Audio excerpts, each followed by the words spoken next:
Welcome to your Daily Writing Habit, episode number 682. If you're writing a book or thinking about it, or maybe you've started writing your book, but you're having some trouble getting it done, you are in the right place. Good morning, everyone. Happy Thursday. I'm your host, Christine Whitmarsh. If you're looking for me online, look for Christine Inc., like that stuff we write with. Each day, I'm sharing with you the writing habits I've learned over my 19 years as a ghostwriter, book coach, and author. I have found that three things in particular have a huge impact on your success as an author, and they have the ability to turn someone who barely maybe sorta maybe sees themselves as a writer into a published book author. Those three things are writing fundamentals, productivity, and mindset habits. Here's today's quote.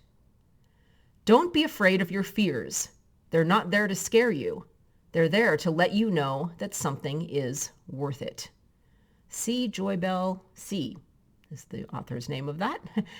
You know, creativity takes courage. I think I mentioned this in a show the other day, sometime this week. Creativity takes courage. Being a writer is what turns that courage into words. So how do you get the guts to turn the thoughts in your head into words on the page? Here are some inspiration. I came up with 5 things today in the form of inspiration, reasons, questions to challenge yourself, all sorts of ways to get the guts to turn the thoughts in your head into words on the page. Number 1 is a question. Why not? Really, why not? What's the worst thing that could happen if you brought to life on the page some of that writer weirdness floating around in your head? You know, we're long past the age of actual tarring and feathering and hanging witches and torch-yielding mobs, I like to think. Sure, there's the internet version of all that by way of social media, but, you know, the internet has an off switch. Also, you could get crucified on Twitter for disagreeing with the popular opinion about a TV show. So why not at least make it worth it? You know, make it really go for what you want to go for as a writer. And if you're going to get internet crucified, make it worth it. So really, why not share the stuff in your head? Number 2. Speaking of being a writer, oh yeah, you're a writer. Yeah, how about that? You have the actual talent and ability to translate the thoughts in your head into words. So show off a little. Take your talent out for a spin, like an intellectual Ferrari. Enjoy the talent that so many other people would love to have by sharing something, by sharing words with us. Being an author is fun. And sure, part of the fun is an accidental byproduct of all the obstacles we overcome as authors every day. Wrangling with our writing habits, editing through what sometimes feels like endless weeds, struggling to find our voice, and all the other things.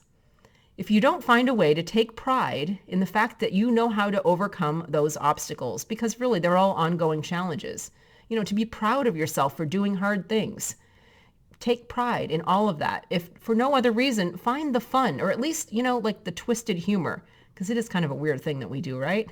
Find the fun in the twisted humor in being part of a select group of masochists who call themselves writers.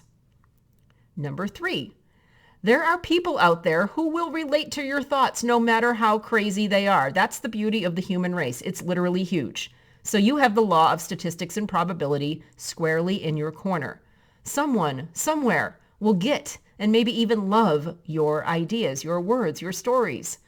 And for the ones who don't get you and maybe even hate your crazy ideas, who cares? They're not your people. They're not your audience. I came up with a quote recently. It's only noise for people who aren't meant to hear it. It's only noise to people who aren't meant to hear it.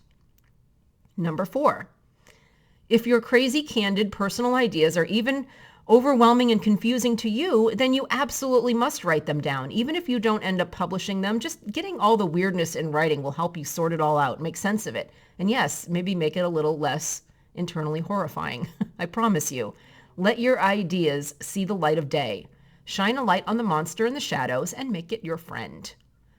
And finally, number 5, think about all the authors before you. Many of them famous, some legendary, who also thought their ideas were horrifying and strange and weird and nobody would be interested in reading them, but they wrote them down anyway. And they made a difference in the world by doing so. Thank you for joining me here on Your Daily Writing Habit, where I am helping you write and finish writing an awesome book. And please drop by my Inc. Authors group on Facebook and let us know how we can support your writing goals. Until tomorrow, happy writing.